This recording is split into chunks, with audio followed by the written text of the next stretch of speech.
በኢትዮጵያ ውስጥ ከፍተኛ የስራ አጥ ቁጥር ነበር አለ፣ በየዓመቱ ይጨመራል። ይሄ ነገር አደገኛ ነው ብለን ተቋም በሚኒስትር ደረጃ ማቋቋማችን ለተከበረው ምክር ቤት ግልጽ ነው። ይህ ተቋም ከተቋቋመ ጥቂት ዓመታት የሆነው ሲሆን የመጣው ውጤት በተለይ የዚህ ዓመት ውጤት እጅግ አስደማሚ ነው። ከ3.8 ሚሊዮን ሰው በላይ ስራ ማስያዝ ችለናል። 3.4 ሚሊዮን ሰው ስራ ያስያዝነው በሀገር ውስጥ ነው። ቅድም ባነሳሁት ኢንዱስትሪ፣ ቅድም ባነሳሁት ሌማት፣ ቅድም ባነሳሁት ግብርና፣ በኮሪደር ልማት፣ በመንገድ ፕሮጀክቶች ነው።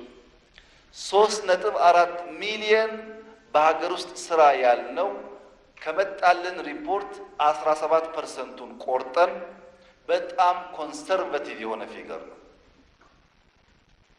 ኢንፍሌትድ ቁጥር እንዳይመጣ በሚል ማለት አንድ በአንድ ቁጥሩን የምናውቀውና እንዳለ ያቀረብነው በውጭ ሀገር የስራ ስምሪት ላይ ያለው ብቻ። በሀገር ውስጥ የቀረበው ሪፖርት 10% ተቆርጦ ነው 3.4 ሚሊዮን ያልነው። በውጭ ሀገር አቻምና 40 ሺህ ገደማ፣ አምና 100 ምናምን ሺህ ገደማ በተቋሙ መላኩን ታስታውሳላችሁ። ዘንድሮ 332 ሺህ ሰው በህጋዊ መንገድ ሰልጥኖ ማንጋ እንደተቀጠረ በስንት ብር እንደተቀጠረ በሚታወቅ መልኩ መላክ ተችሏል። ከአምናው በእጥፍ ያደገ ማለት ነው። ይሄ ቁጥር አንዳንድ ማሻሻያዎች ካደረግን ሊያልቅ ይችላል።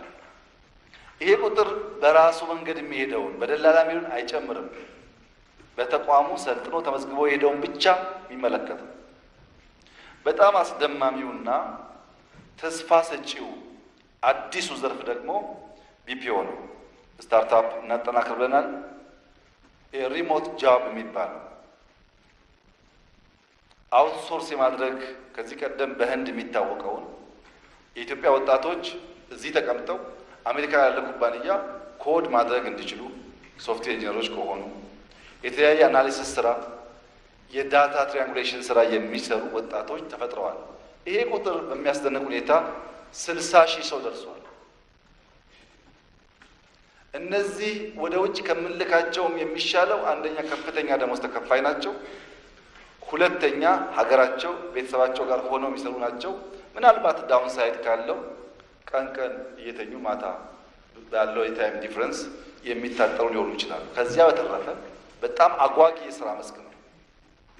ይሄ ተቋም በሀገር ውስጥ በውጭ እና በቢፒኦ በአውትሶርሲንግ በሪሞት ጆብ የጀመረውን ነገር አጠናክሮ በሚቀጥለው ዓመት የተሻለ ምርት ልናገኝ እንደምንችል አመላካች ነገሮች አሉ። ዘንድሮ ግን በኤምፕሎይመንት 3.8 ሚሊዮን በየትኛው መመዘኛ እጅግ አስደማሚ ውጤት ነው። ይሄንን በፊገር ደረጃ ማየት እና ተቋሙንም ከዚህ አንጻር ማጠናከር ኢንከሬጅ ማድረግ ያስፈልጋል። በጣም ጥሩ ጅምር ስለሆነ የተጀመረው